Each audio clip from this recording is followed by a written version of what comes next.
Hello, friends, and welcome to another edition of the Bleedlos podcast. This week's podcast is presented by our partners at BetOnline. They continue to be the number one source for all of your betting needs and sports information. Find all of the latest odds, news, sports development, including this year's NBA championship finals, NHL conference, Stanley Cup finals now, Major League Baseball, and the latest fighting news, and even next season's early NFL futures. Head on over to their website, which you'll see on the screen if you're watching this, which is betonline.ag. Use your mobile device, sign up, and you will receive your 50% welcome bonus on your first deposit. It's that easy. All you have to do is use our promo code BELIEVE, which is BLEAV, the network that we're on, and you'll get that bonus and get into the action. BetOnline, where the game starts. This week, stopping by the carne asada is someone that I've been looking forward to talking to because baseball is about history. And we preserve the history as much as we can, but I'm also a history nut, and that, I don't know if it's good or bad, but my wife likes it, so that's all that matters. Author and historian for the Los Angeles Dodgers, Mark Langill. How you doing, Mark?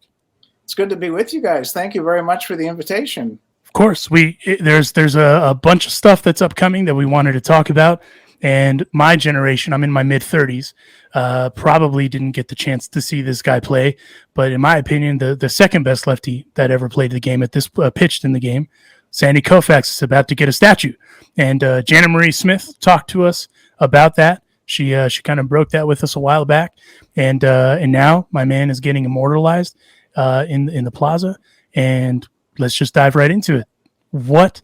As far as a baseball historian, before we get into the Koufax thing, you guys are very, there's presidential historians, there's historians for like classic car clubs and stuff like that, and you guys just document stuff. But a lot of people just think it's just absorbing info and not kind of the preservation. What actually is a historian? Well, a lot of people wonder, how do you become team historian? And I start off by saying, don't hit the ball in Little League, and you're well on your way to being a team historian. Then you pause for the laughter, and you go, no, really? I was terrible in Little League. 6 years, they had to see if my mother's check would cash, before they'd let me play. And so we go through that, and I just wasn't that good, but I always loved the atmosphere. And the amazing thing is I'm coming up on 50 years of my first Dodger game, July 15, 1972. I still can remember it like it was yesterday. And my parents said it was just like a duck to water as far as the interest that I always had. It wasn't just the standings. It was the music. It was keeping score. It was the history and everything that went into that. And so a team historian title didn't exist before I received it. I joined the Dodgers. This is my 29th year. So I came along in 1994. I'd been a beat writer for the Pasadena Star-News. 2002, Derek Hall, who's now in charge of the Diamondbacks, said, look, we've had 2 ownership changes. We don't necessarily know what you're talking about, but you do know what you're talking about. Can we give you every miscellaneous phone call, every crazy request, and we'll just let you be in charge of what's in the rearview mirror? How does that sound to you? I said, absolutely. That's the most one, and it's been the most wonderful position in the world because it could be something that happened maybe a month ago, like Kershaw's strikeout record, like we're talking about now, the Sandy Koufax statue. If you want to go back to Brooklyn and Brickyard Kennedy or anything like that, there's 131 years in the rearview mirror. And so it's something that I love every day. And really, nothing's really changed. I just sort of feel like a big kid in terms of this is the way my brain was when I was 7 years old. I was always interested in the atmosphere, in Dodger history and Dodger baseball. And so I'm just so blessed. There are thousands and hundreds of thousands of, quote, team historians out there. I'm just the lucky one with a business card.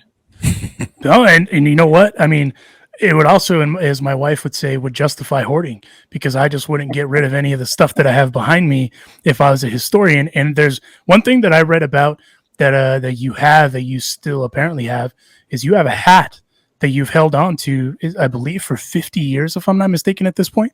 Just imagine the worst kid in Little League. And I, trust me, when they hand you a championship ring and it looks like a turtle gave up its life to be covered with diamonds, and you're looking at this thing and you're like, do I make it a hood ornament on my car or a doorstop? And you're just thinking, how on earth does this happen? It's just incredible. But the other thing that I had with me that day when they had the ring presentation, I used to be in the left field pavilion, and I would look in the bullpen, and it was kind of like an ant farm in this little secret world that nobody else knew about. You could see the relief pitchers warm up. You could see everything that went on there, and I'd hang over the railing, and I had my hat from the very first game. And so you've got this huge diamond ring, and you've got this hat from nearly 50 years ago, and you're just thinking, how on earth is this possible? I wanted to have that hat as a reminder of how it all began. No, fair. And I mean, that's the beauty of baseball, right? It all starts in the infancy of for the most part, everyone as a kid discovers the game, and then you're exposed to this beautiful game, which again, everyone in baseball talks about the history of the game. No matter if you're a Red Sox fan, Yankees fan, and as you mentioned, even a Diamondbacks fan, everyone talks about the history of the game and the lore that comes with it. But to be able to kind of put it all together and then kind of have that full circle moment when you got your World Series ring as an employee as a Dodger, I'm sorry, you can't write that any better.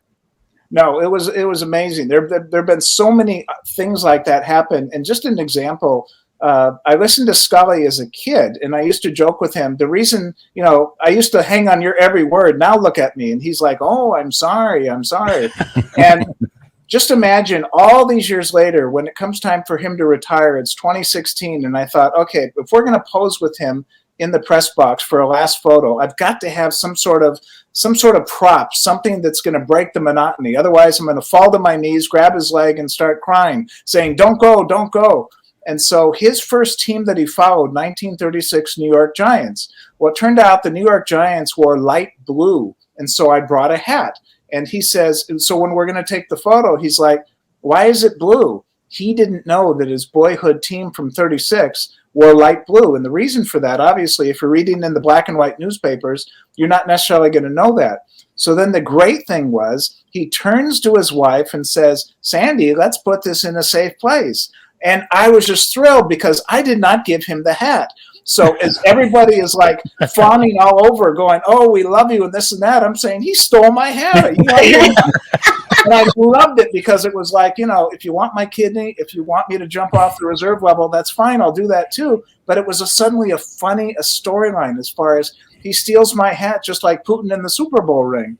Now, fast forward to the following week. It's the last day in San Francisco, 80 years to the day when he first knew what baseball was, when he's walking home from school and he'd see the Giants and the Yankees box score in the window. And so 80 years to the day, would you believe during the telecast, he holds up that cap, tells the story, and gives me credit for that story. And I'm thinking, okay, you're 7 years old. You've got this Sing to Me Alfalfa. Here we are at Dodger Stadium.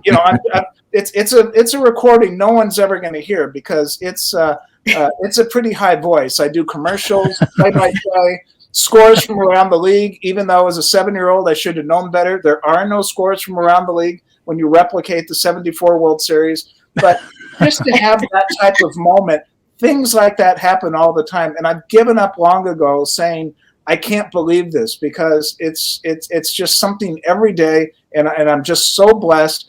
But the thing is, I can't enjoy it in a vacuum. It's the other people, the other employees, the former players, everybody's stories. It brings it all together. And that's the thing that's the most enjoyable. If you're a team historian, you don't want to be like, oh, ask me trivia, ask me this. And you don't want that. You Right. want to turn it around and absorb what everybody else has because it's just wonderful for be able to talk about and relive. Well, and speaking of stories, like I mentioned, my generation, I'm in my mid-30s, they didn't really get to experience the Sandy Koufax because, well, we're in our mid-30s. What for the younger generation that didn't get to see a guy like Sandy Koufax play, what's the best way that you can kind of summarize the importance of Sandy Koufax to the game? Well, thank you for asking about my generation because I was 6 when Sandy pitched his perfect game. 6 months old. I was born opening day 1965. And so, it's just like Billy Graham as far as a lot of it's hearsay because if you don't have firsthand knowledge, all you can do is go by the teammates. You can go by on YouTube. There's some wonderful shots of him, full games from the 1965 World Series. But I think anybody really wanting to know the essence of Koufax needs to read Jane Levy's book, A Lefty's Legacy, because just imagine this raw prospect 19 years old. He has to make his major league debut with the soon-to-be world champion Brooklyn Dodgers in 1955. Because of his bonus contract, he didn't have the luxury of learning in the minor leagues. Drysdale was able to go down to Bakersfield and Montreal, but Koufax had to start off right off the bat. And so he doesn't really develop as a pitcher until 1961. Spring training, everything changes. It's a B game. They're in Orlando. There's no coaches. There's no manager. There's no trainer. And Ed Palmquist, a pitcher, is hungover and he misses the flight. So there's only 2 pitchers. And Gil Hodges, the interim manager, says, Sandy, you got to pitch 7 innings. He walks the bases loaded in the first inning. Norm Sherry, the catcher, comes out and says, look, we're going to be here all day. Just let him hit it. Ease up. Stop trying to throw the ball so hard. He goes back behind the plate. Sandy strikes out the side. Norm Sherry can't believe it. By him mentally relaxing, he was able to follow through, and suddenly he's the greatest pitcher of his generation. 4 no-hitters, including a perfect game. 1963, he had 11 shutouts, 382 strikeouts. He won the Cy Young Award 3 times in an era when they only gave the award one for the 2 leagues. And so he was just so dominating, but then he was kind of like a candle to the flame, moth to the flame, because he burned out by age 30. He had arthritis, and it was such a physical toll on him. He decided he wanted to retire 1 year early than 1 year too late. He still wanted to have the use of his, of his body. So just imagine, age 30, 27 wins during the regular season in 1966, and he walks away from the game on top. We're here with Mark Langill, who exposed the fact that Vin Scully is a kleptomaniac. So that's why you have to listen to the Bleed Lows podcast, because that's where you're going to get this information. Where else would you find out that Vin Scully is a kleptomaniac? Mark, the statue is going to be unveiled on June 18th. And, the fact, the Yankees have Monument Park. I mean, a lot of stadiums now have statues of players. Down in Petco, the Show Pods have a Tony Gwynn statue. These things are important because it keeps the memory of that player alive. Now, whose responsibility is that, Mark? Because as the years continue to progress, we're not going to have people anymore that have seen Sandy Koufax. I mean, we were lucky. We had Vin Scully. Vin Scully could sit here and talk to us about these players because Vin saw it. But sooner or later, we're going to start losing those people that have actually seen this guy. Now, everybody that talks about Babe Ruth, well, nobody saw Babe Ruth. Now it's those stories. So as a historian, how do we prevent the stories from becoming myths and getting exaggerated, and it's just like, wait, he never really did that? The wonderful thing about Dodger history is there is an abundance from which to choose. Gil Hodges being the 11th retired number, and then we have the 2 microphones for Vin and Jaime. And the wonderful thing is just doing the research in terms of going back and analyze those other retired numbers. You've got, if you wanted to, start shopping for statues, number 1, Pee Wee Reese, number 2, Lasorda, number 4, Duke Snider. Then you've got Jim Gilliam, who never gets any attention. He's the one retired number that's not a Hall of Famer, but he was with the organization for 40 years. Then you've got 20, Don Sutton. Then you've got Koufax 32, you've got Campy 39, you've got Jackie 42, you've got Drysdale 53. And so there are so many choices. And the wonderful thing about the stadium, I'm 57 years old. I'm 3 years younger than the stadium, and I wish I could age as gracefully as Dodger Stadium, because when does a ballpark get 2 $100 million facelifts? And anybody that was a fan 20 years ago, the bottom of the left field or right field pavilion had all the ambiance of the bottom of a high school football bleacher in terms of, decor. And so Janet Murray Smith, our vice president of stadium development, she is just magic with the pixie dust and the cash in terms of being able to turn this into a living, breathing museum. And think about the crowd at Dodger Stadium now. You've got part of the crowd, they'll get there and they'll go, this is the ballpark I grew up in, 1962. Look at all the old familiar places. It still looks the very same. And then you've got other people going, how cool is this? An outdoor bar in the bleachers. You've got stand-up tables. You've got the bullpen overlook.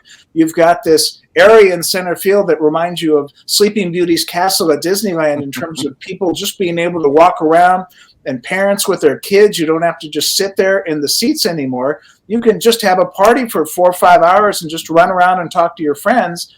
But both sides are very happy because you're giving each side what they want.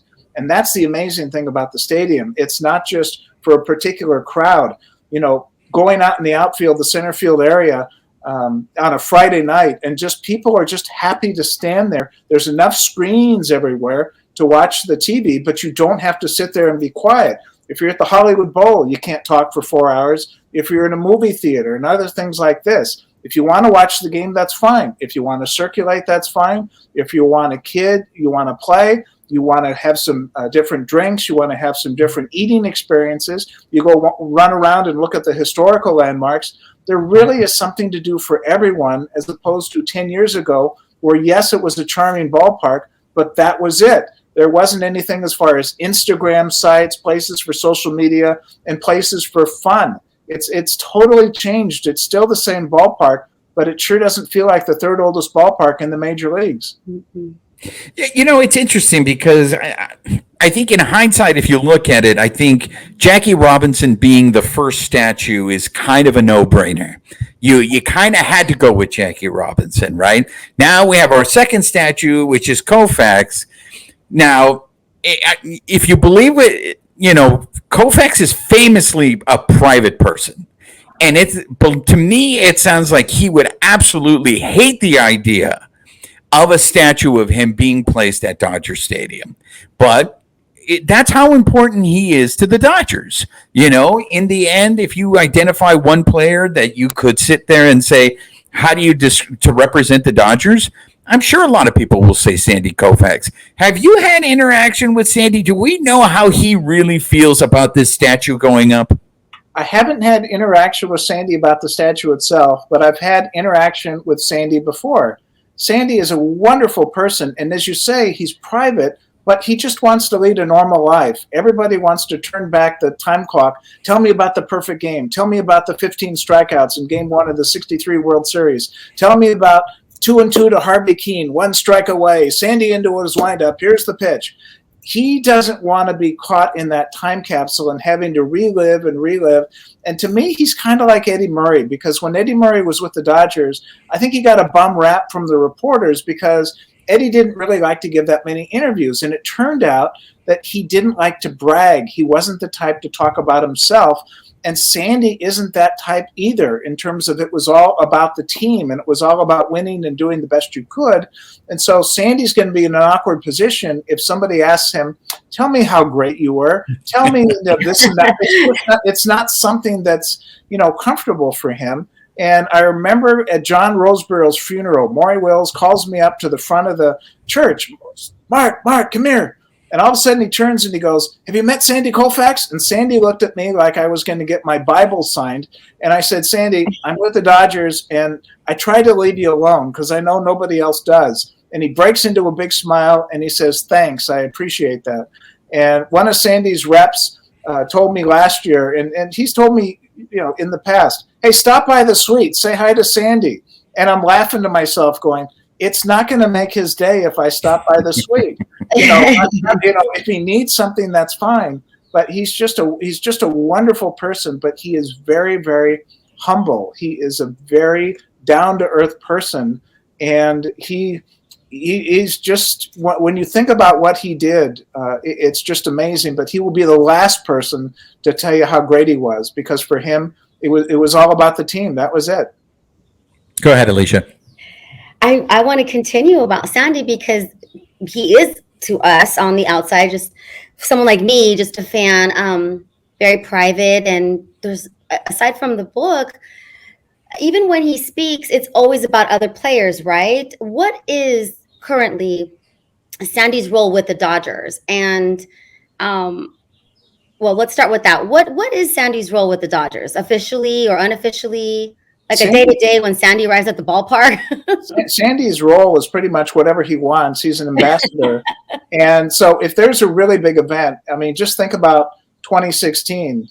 Sandy may not be the type that wants to, do interviews or have the spotlight, but he sure as heck took center stage when it was time to honor Vin Scully on the field and gave a wonderful speech and hugged Vinny and everything like that.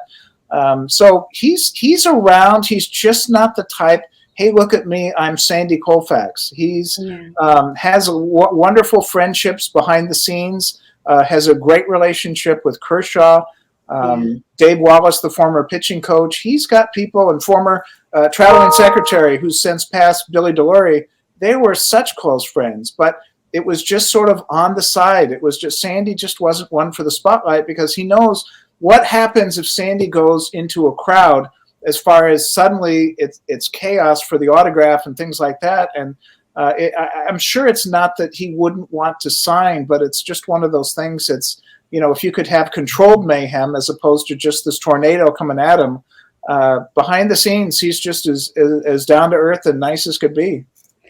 I was just curious if he's actually working with the pitchers or has any say-so with scouting, or because he is Sandy freaking Koufax, that's all. Just being nosy. And, Mark, you've met my parents. I should tell the fellas that Mark and I have watched many a sunrise together in Dodger Stadium while cameras were rolling. But, we have a lot of history ourselves, and I'm always amazed at your memory and the things you remember. You remembered my mother's birthday, for goodness sake. So that's very sweet. I bring that up because you know how baseball is so important to my family, like so many families across the world. Dodgers are a global brand. My dad is not a jersey wearing man. There's that debate, like, should grown men wear jerseys or not? I'm not going to get into that. I don't want anyone to come at me. However, my father owns one jersey, and it is Sandy Koufax because he is Sandy Koufax. So I wanted to get into a little bit of history about how important the legacy of Koufax. I align it with, I wasn't able to watch Koufax, but Fernando Valenzuela, I remember, and I was a little girl.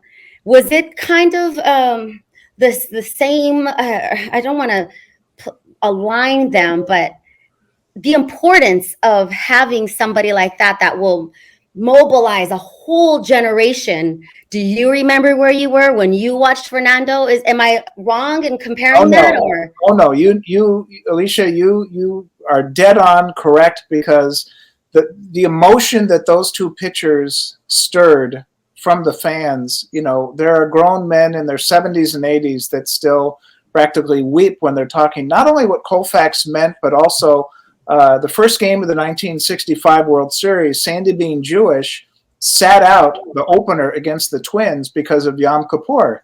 And once he did that, it was just put him on a total different realm in terms of what he meant to the Jewish community. But then again, he did that personally because that's what he thought he should do. He doesn't want to necessarily have to speak about that all the time. It was just a personal decision. It was just something very high profile.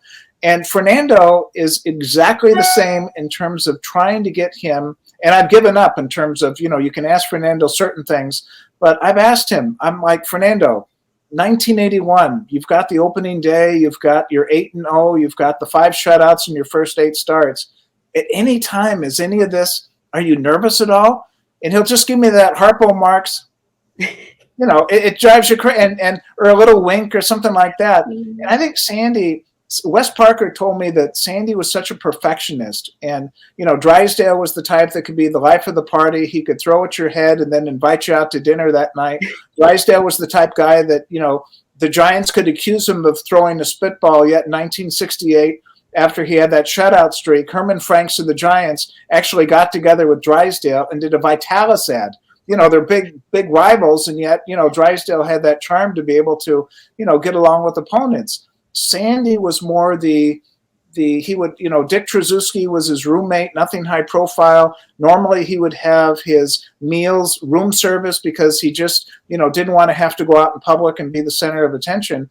But Wes had said that he was this perfectionist. And just imagine when everything is going right for you, Sandy Koufax, and you've got that potential, once you hit your stride around 1962, where every single game could be a no-hitter, where you know what it's like to strike out 18 batters in the game, where you know what it's like to dominate.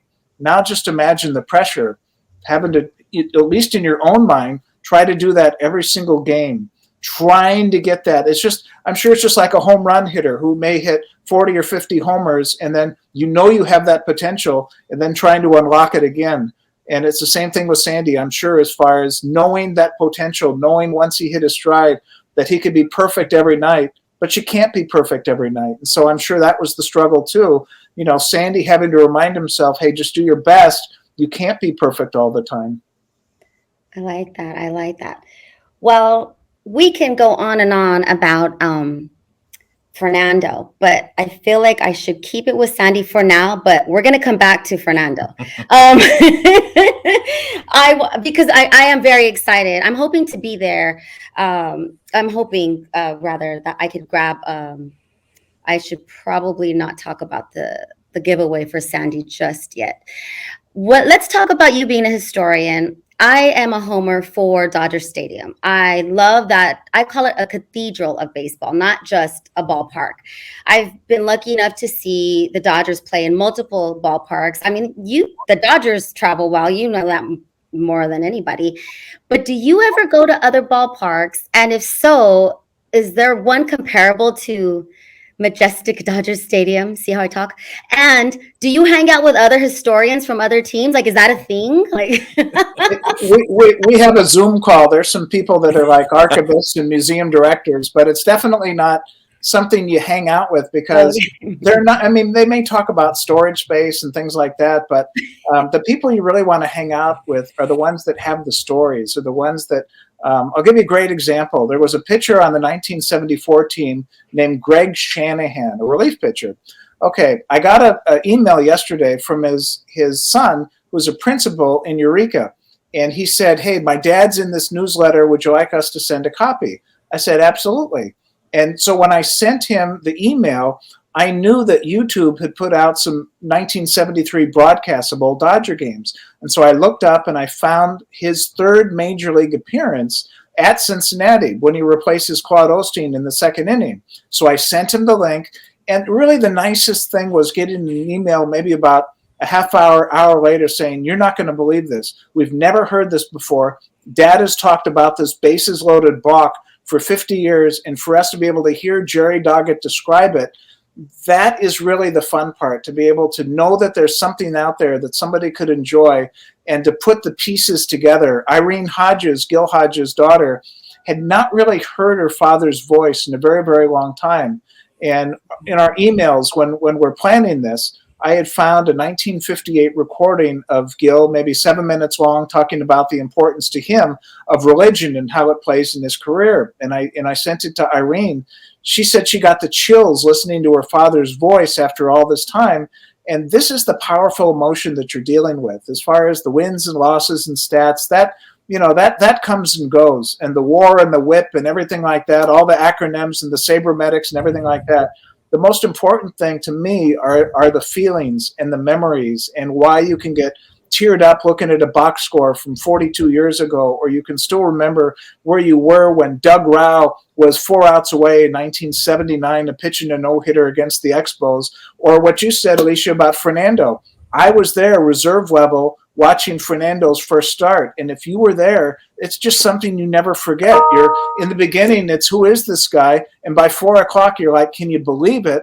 And then 6 weeks later, it's the hottest ticket in town. And my favorite part of Fernando Mania was when one of the reporters asked, Fernando, do you think you'll ever lose a game? And Jaime Jarrín, with the smooth translation, says, Fernando said, it would be difficult, dramatic pause, but not impossible. So that's the stuff that I love as far as the emotion that people have. That's the important. You never say, hey, remember when so-and-so got 47 doubles, or remember when he hit 313? It's always a foul ball. It's my first souvenir, my first scrapbook, a first date, the first time you ever went there. I can't believe that happened. That's the most important thing. And that's why the stadium is just this living, breathing quilt that just gets bigger and bigger. It's added with everybody's memories throughout the year.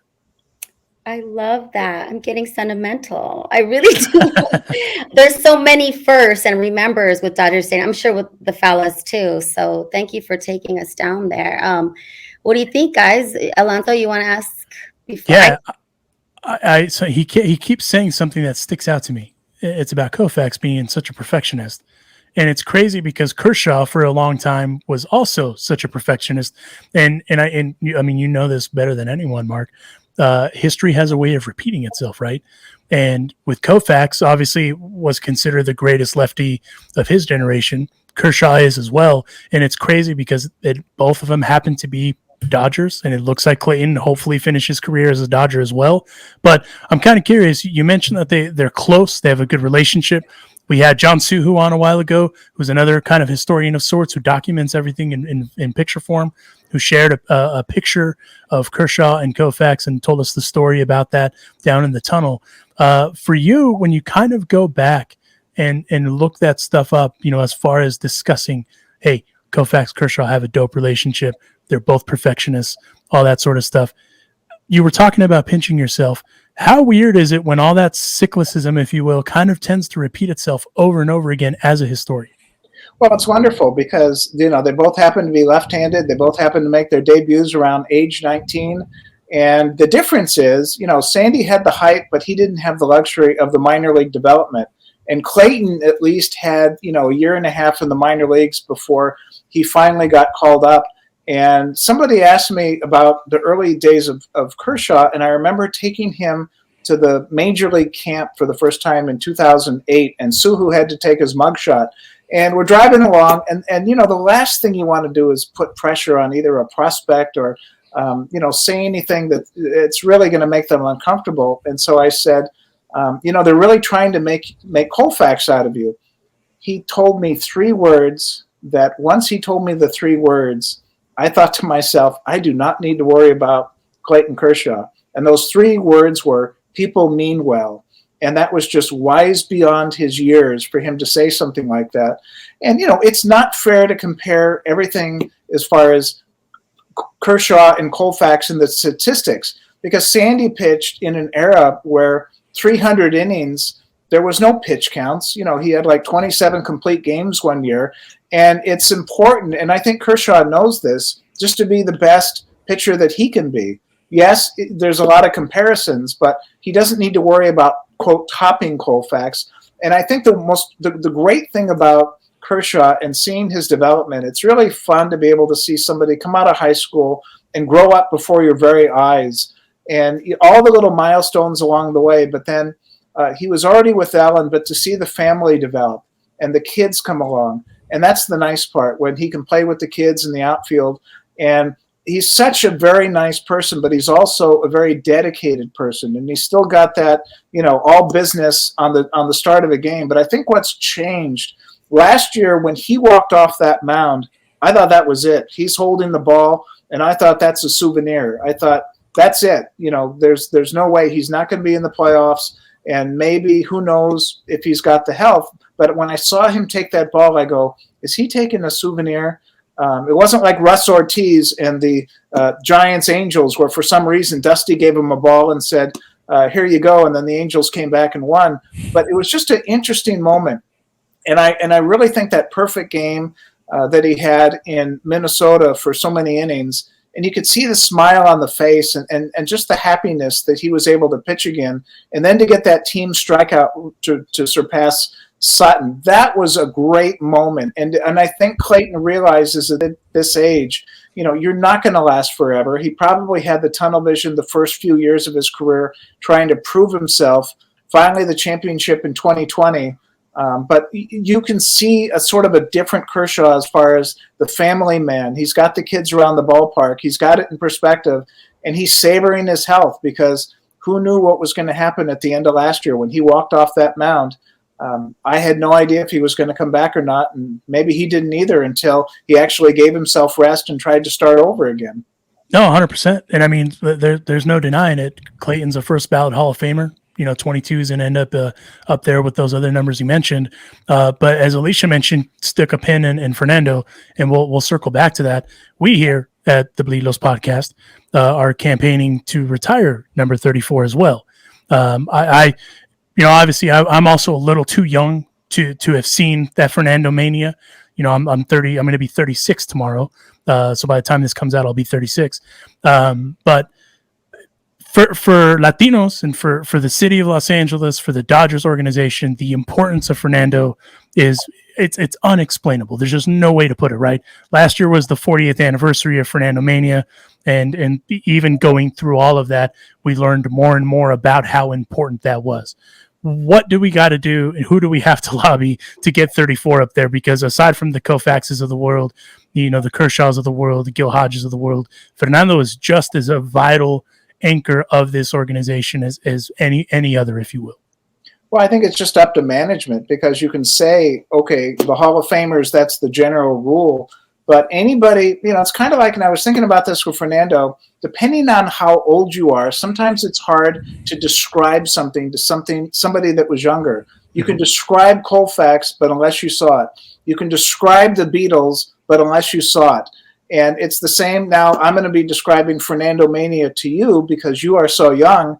But for me, seeing Fernando, it was just, as Scully would say, it was kind of like a religious experience, because if you follow the movie Damn Yankees, the premise is this player suddenly drops from the sky and he's the greatest player of all time, Joe Hardy, lifting the Washington Senators over the Yankees, and it's just a miracle.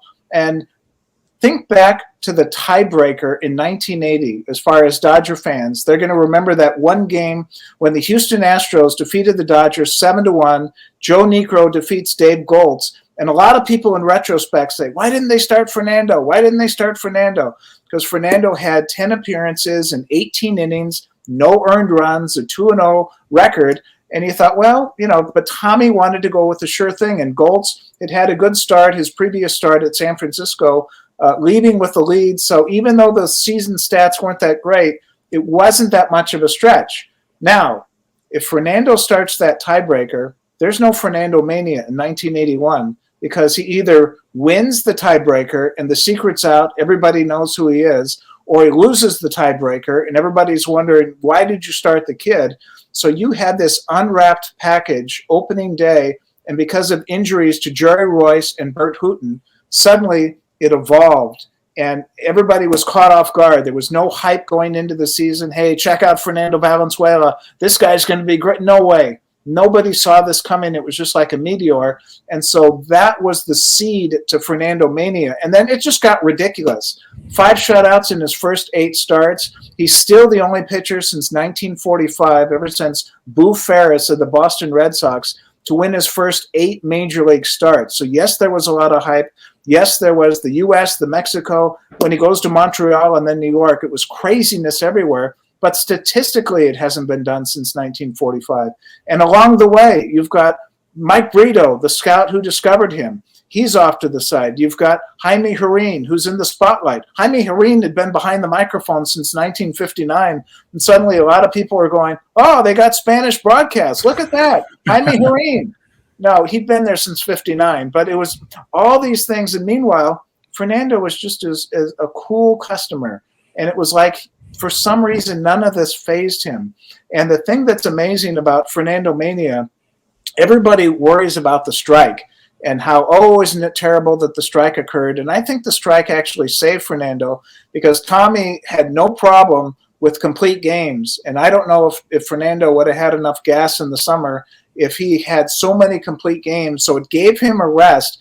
It also gave the Dodgers, for the only time in their history, a free ticket to the playoffs in June. The strike is settled in August, but they already knew they were going to the playoffs, so they could prepare. So yes, they got a break by winning the first half, a half game over the Reds, but then think about the playoffs. They're down 0-2 against the Astros, they come back. They're down 1-2 against the Expos, they come back.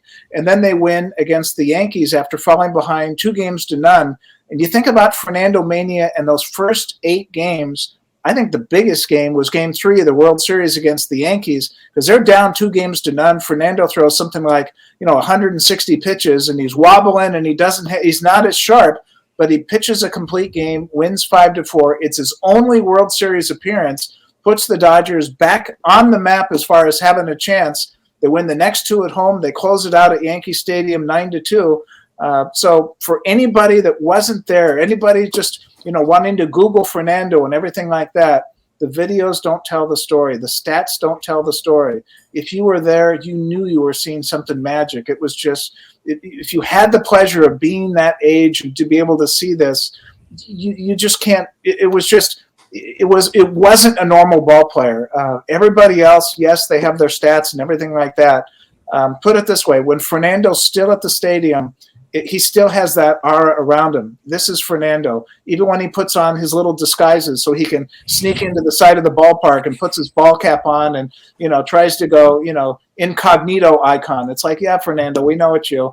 But it's still magic to see Fernando. That's the amazing part of Fernando Mania. If you saw it, you still feel the magic 40 plus years later. Yeah. And you know what? I learned all the stuff I learned about Fernando from my dad. My dad obviously watched it, listened to Jaime, and to this day still tells the lore, of that time. As a matter of fact, he used the religious experience terminology for it because you had to be there, right, in order to ask it or to experience it, I should say. I wanted to ask you a hypothetical before I send it to Alysha, and then we wrap it up with Juan. Mark Langill, historian. By the way, I love historians because they're the only people that can tell you crazy stories that you would have to Google for about an hour, and they just tell them to you off the tip of their tongue. So that's, and they also all have incredible names. Like one of my favorite historians is Michael Beschloss. Who has that name? Michael Beschloss. So, and a historian, of course. So it's great hearing these stories from you. But like I said, I want to give you a hypothetical because you're a historian and you've seen so much. Justin Turner, who means so much to this organization now, found him kind of, in the middle of nowhere, if you will, was struggling with the Mets, comes over to the Dodgers, flourishes, is easily the face, can be called the face of this franchise, is an anchor in Los Angeles, is from here, the whole bit. Is that a guy that you think that will end up being kind of like a Fernando, where they probably should retire his number, kind of enshrine him because he may not get into the Hall of Fame? I think it'll be borderline, but obviously belongs in the Dodger Hall of Fame, is a gem of the Dodgers organization as a whole. What's your kind of opinion on that, if you will? He could fall into the same category as a Garvey because Garvey was a late bloomer, and Justin Turner came along and surpassed a lot of Garvey's records. The only reason why there was more rounds of the playoffs, but I think it's a great comparison because you're passionate about those who are older that saw Garvey play. They're going to be passionate about Garvey and those great teams of the 70s. And this latest, string of 9 consecutive playoff appearances, which, by the way, is unprecedented. Everybody takes for granted, we're going to be in the playoffs and everything like that. Before the current ownership, the longest streak for either Brooklyn or Los Angeles Dodgers to make the postseason was 2. So you think about the boys of summer, Koufax, Drysdale, the most they ever got into the playoffs was 2 in a row, and suddenly 9 in a row. It's just, you can't fathom it. And Justin Turner has the longest streak of playoff appearances for any Dodger because Kershaw missed it last year. And so Turner, we're going to have a program for the season ticket customers, and I can't wait to ask him as far as what is that feeling being in the playoffs every single year. You think of an Ernie Banks that never was in the World Series. Justin Turner, I'm sure he has to make his vacation plans after October because he knows what he's going to be doing in October. No, fair. And I feel like he's everywhere else, it's Justin Turner, but Justin Turner is that guy also kind of like a Max Muncy where you hate him if you're not a fan of the Dodgers or don't play for the Dodgers. Right. But that record, as far as the consistency with the playoffs, is still preposterous. That's one of those where it just kind of shows you how good that dude is. Again, late bloomer is a great way of explaining it, but to be able to be that consistent and also on teams that are that good, hey, well, that's why that dude alone should just be enshrined because he's also kind of the epitome of Mr. Consistency as well.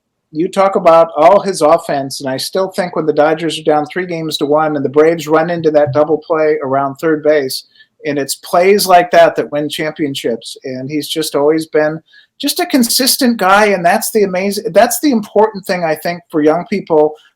They should, as far as to emulate and to be inspired by, because so many times you can see a pro ball player the first, second, third year, it doesn't really happen for you, and you don't want to give up as long as you still have a chance. And there were so many times Turner could have given up, and he's with the Dodgers. Coletti brings him in as a non-roster player, and look what he does. Juan Uribe and others are ahead of him. He just kept plugging away, And you just never know, a late bloomer, and that's the amazing thing about him, because now you take for granted, oh, he's the cornerstone. Oh, we love the beard. We love his community presence and everything like that. 2014, he's the opening day second baseman when they open up in Australia. So he wasn't Justin Turner right away, but he eventually became Justin Turner, if that makes sense. No, yeah, 100%. Alysha, go ahead. Oh, you're on mute, Alysha. I know we're running out of time, so I'm just going to be really quick. You are the historian, so I'm going to ask you a historical question. What happened to the Kula coup? I'm just kidding. That's not the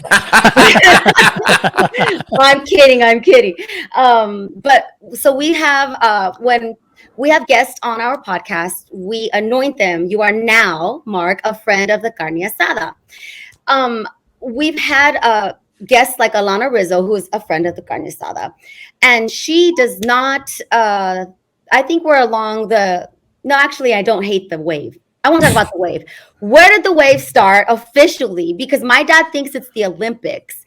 And the Dodger fans love it. Every game I go to, they're still doing the wave. I don't hate it, but we've kind of have this agreement, just like plugging along on this podcast, that the wave is okay. Love it or hate it, but don't do it when, say, the Dodgers are down or the rare cases we're losing. What is your opinion on the wave, and where did it start, if you know? Well, supposedly it happened at the Seattle at the University of Washington, as far as the football. Now, whether or not that's true or not, that's one of the wars. And let me tell you something about the wave. After seeing all the cardboard cutouts in 2020, cardboard cutouts cannot do waves. And so all the things that we took for granted that we weren't able to take a part of in 2020, you want the wave, you want cheering, you want booing, having stared at the face of those cardboard cutouts, wondering if it was ever going to go back to the way it used to be. Well, now it is, and that's something that I just love, because I will never forget what it was like in the stands with those cardboard cutouts. And so I don't mind it at all. It just means people are having fun at the ballpark, and it also means a lot of people are at the ballpark, because there's certain ballparks where you can't necessarily do the wave, because if they're doing the wave, you wouldn't know they're doing the wave because you've only got 5,000 people in the stadium. And so how cool is it when you do the wave in a packed ballpark? Right. We are so spoiled, aren't we? Dodger fans are spoiled. Okay, Juan, I'm going to leave it to you. All right, Mark. It's so funny. I know we're up against it, but I wanted to spend some time talking on Gil Hodges, and here's the thing. This poor guy waited as long as he waited to get, his number retired, to get into the Hall of Fame, and now we're going to give him, short shrift on the show.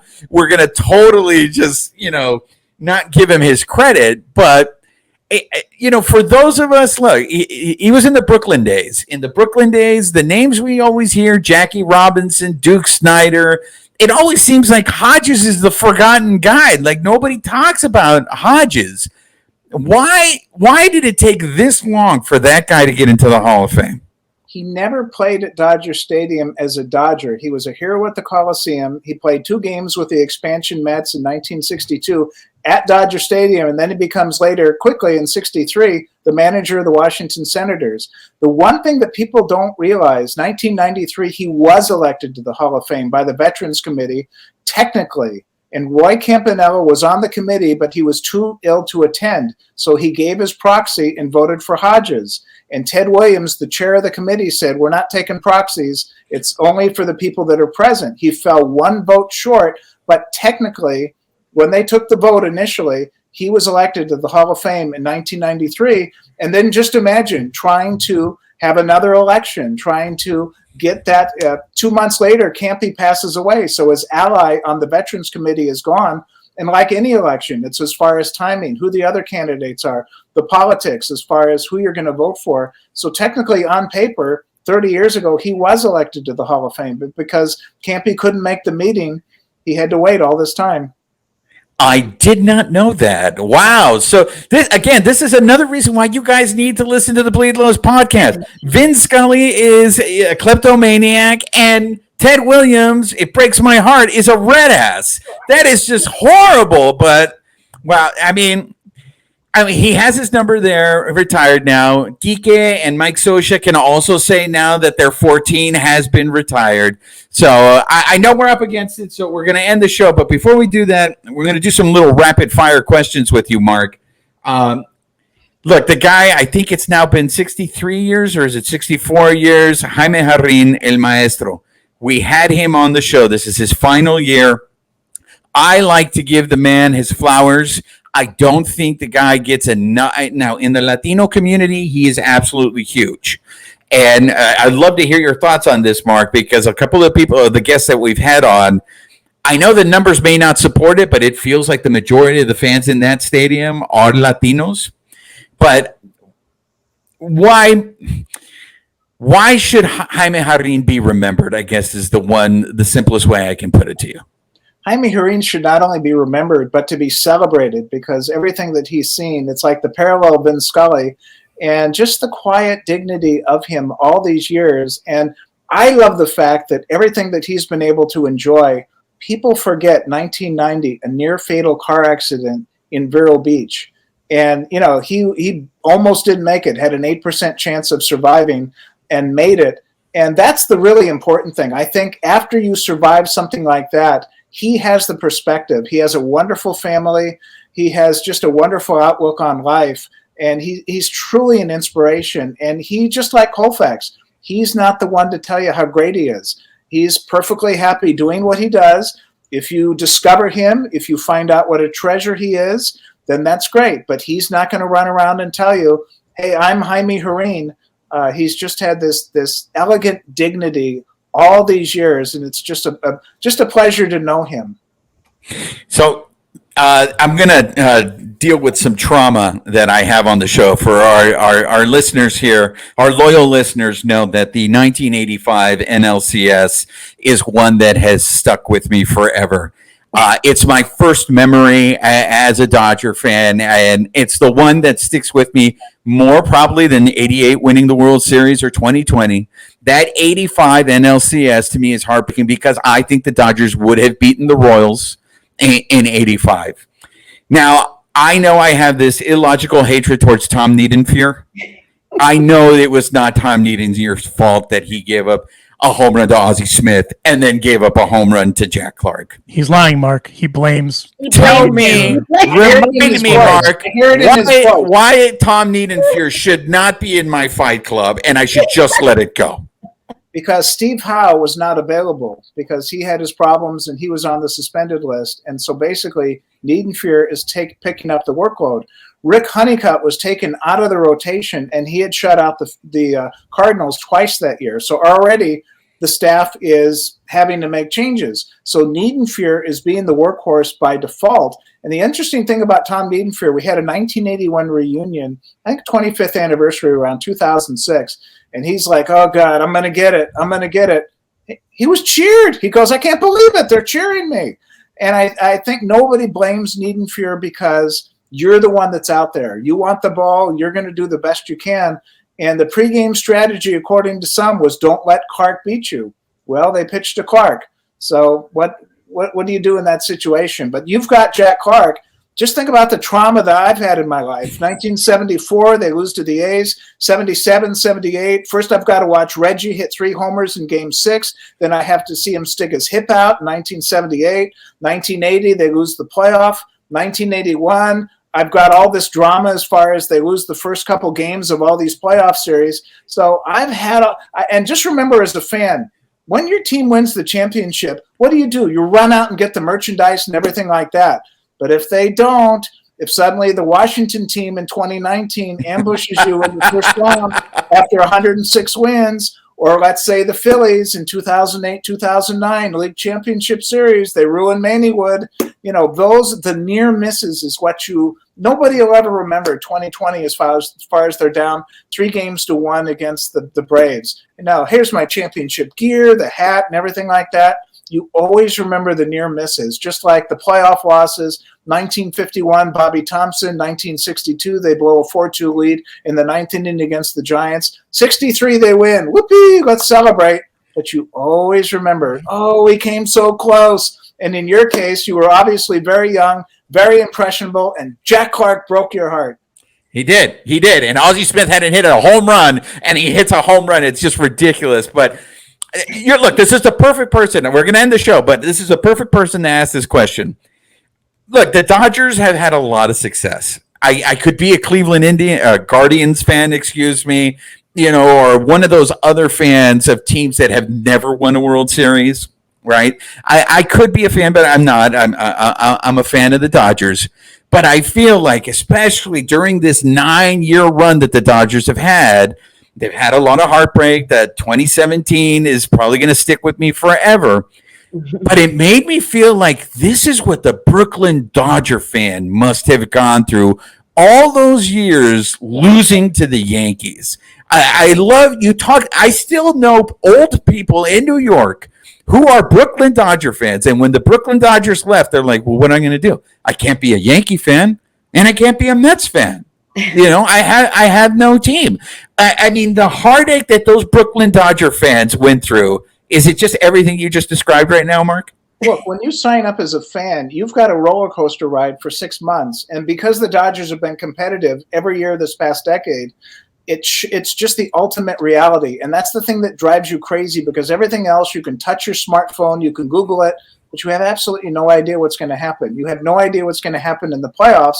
And because you care so much, it drives you crazy. And I will admit, the first 2 rounds of the playoffs, it's impossible to watch, because everything goes in my head, like, oh God, this is like 1920, this is like 1943, and it just drives you crazy. If we get to the World Series, I tell the younger employees, just enjoy it. You don't know what's going to happen, but the first 2 rounds of the playoffs, it's just torture for me, because there's so much at stake.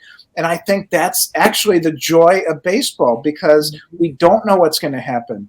And you have to have heartbreaks like Jack Clark if you're going to love that Kike Hernandez Game 7 versus the Braves home run, or Kirk Gibson or Oral Hershiser or anything. You have to have the ups and the downs. And just think, too, what if we won 5 championships in a row? You'd be bored. You'd go, well, it wasn't a sweep this year. I don't like the design of the trophy. Why do they have to have the parade go through there? You'd always find something to complain about. What's that champagne for? Everything like that.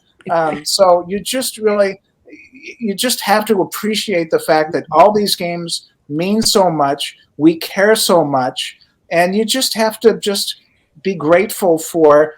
Just think of that poor Brooklyn Dodger fan. The early days, 1916, 1920, and then here we go, 41, 47, 49, 52, 53. Yeah, they win it in 55, but they lose again in 56, and they're out of town by 58. So, and then we're spoiled right off the bat in Los Angeles, finished 7th in 58, and then they win the championship in 59. So Dodger fans in LA really didn't have to suffer until they blew the pennant in 1962 against the Giants. They got a free pass with the White Sox beating them, but they didn't have to go through what Brooklyn went through. But we went through that. After Kirk Gibson's home run, they don't win another, and Oro wins Game 5 at Oakland. They don't win another playoff game until Lima time in the 2004 playoffs. They're swept in 95 and swept in 96. So you've got this dynasty going on right now, but don't forget, from 1989 until 2004, they didn't win a playoff game. You hear that, Dodger fans? So, yes, we lost the season series to the Pirates of Pittsburgh and to the Phillies of Philadelphia. The state of Pennsylvania is horrible to us and to the whole country. But we just have to learn to enjoy it and appreciate it. Okay, Mark, we're going to end the show the way we always end all our shows. You grew up in Pasadena or lifelong? South Pasadena. Okay. All right, so you're a native Angelino, so we need to know. On the Bleed Those podcasts, we're about the Dodgers, we're about LA culture, and we're about taco culture. So what is your favorite taco, and where do you go in the city to get that taco? It's right around the corner, Casados. Okay, well, what kind of taco do you get there? Whatever. Usually it's whoever I'm with. I'll have anything. I'll just pour the sauce on it, and it's always a treat. So it's not like I have to have a go-to taco. If I'm there, it's a special occasion. So you don't have a preference, carne asada. You're like no meat. It doesn't matter. No, if I'm hungry, the preference is to go there. There's no. Just give me the taco quick, and I will eat it quickly. But it's not. I'll eat anything there because it's so good. But it's a special occasion. But it's not. I don't have a particular one I have to have. I can have anything there because everything there is so good. Yeah. Okay, corn or flour tortillas? Either one. I'm not particular. This is a man who's going to live forever. Nothing phases him. Nothing is life or death with him. And you know why he's going to live forever? Because he doesn't have an illogical beef with Tom Niedenfuer that you are still trying Let me tell you something. Ozzie Smith and Jack Clark. Ozzie Smith had not hit a home run. All right. So here, just NBC put the graphic up 2 seconds before he hit the homer. Has never hit a homer. There it goes. Yeah. Exactly. Now, if anything, and this is me being devil's advocate, right? If anything, Ozzie Smith should be in your Fight Club and not Tom Niedenfuer. Well, I got my cataracts done by a Harvard-trained ophthalmologist, and his favorite player was Ozzie Smith. So I'm laying there on the table, and we're actually talking about, those home runs. And right before he's about to carve up my eyes, we're reliving the '85. So I'm glad in that case that his guy did well, and and he was the hero because it put Dr. Hugo Sue of Pasadena UCLA Health in a good mood before he fixed these eyes. Right. Because if it would have been Dr. Juan Ramirez, that you wouldn't be able to see. He might have had a problem. There we go. Look, let me tell you. You want to know why the Jack Clark hits me more? It's because you know me and my love for Pedro Guerrero. Yeah. Seeing Guerrero's reaction when he just throws the glove on the ground, it just hurts me. I felt bad for Petey. I was just like, how could you do that to Petey? Petey's the greatest. Do you remember who our batting coach was in the early 2000s? Yeah, Jack Clark, which I don't understand. How did he get hired, Mark? How did that happen? Well, sort of. And here's the great thing.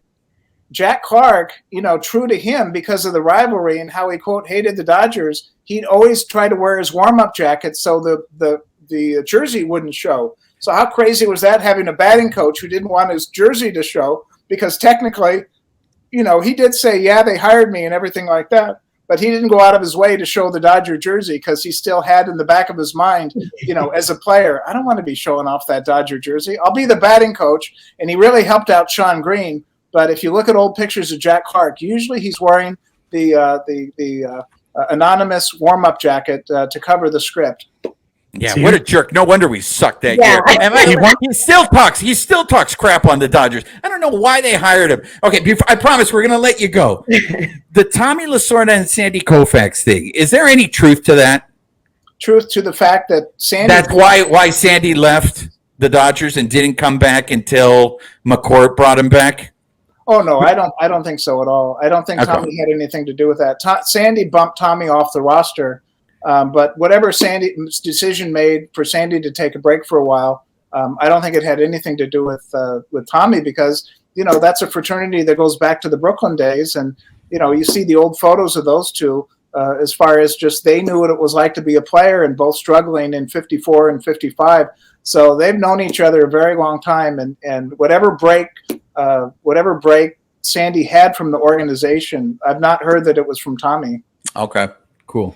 Mark Langill, Los Angeles Dodgers historian. Where can the people find you if they want to find you? And also find your books. Where can they find your books that you've authored? Well, the easiest thing to do, my email address, markl@ladodgers.com, because I read social media kind of like a newspaper. I'm not like the crazy poster or anything like that. And it's just more for information. But if anybody has any interest, there's 6 different titles. Just Google it, contact me at the stadium. I'm always happy to answer questions. And I'm always happy to hear from fans because fans have such wonderful stories. They also have great artifacts at home. And sometimes they'll say, hey, have you ever seen this picture? Have you ever seen this? Have you ever seen that? And many times you haven't. You're always learning about new Dodger mementos or stories, just like the Shanahan family in that 1973 broadcast. It's something new every day. Yeah, 100%. Hit them up. We would love to have you back on because one thing I wanted to get into, but obviously we didn't have time, is to discuss Dodgertown. The lore of Dodgertown and the importance of that as well for this organization and so much more. But on that note, got to pay some bills and then we'll set everyone loose. This episode was presented by BetOnline. BetOnline.ag is the website. Go to that website. Use your mobile device. Sign up today to receive your 50% welcome bonus on your first deposit. And just use our promo code BELIEVE, which is BLEAV. to get that bonus and get into the action. You got the NBA finals happening. The Stanley Cup finals are happening. Baseball's happening. There's combat sports. Clearly Juan's going to get in on that because he wants to fist fight Tom Niedenfuer. So throw your futures out on that. And the NFL futures and so much more. They're the best for all that. So check them out. Huge thanks to them for presenting this week's episode of the podcast. For myself, Juan, Alysha del Valle, the babyface gimmick of the sky, and Mark Langill, thank you guys so much, and we will catch you down the road. Go Dodgers.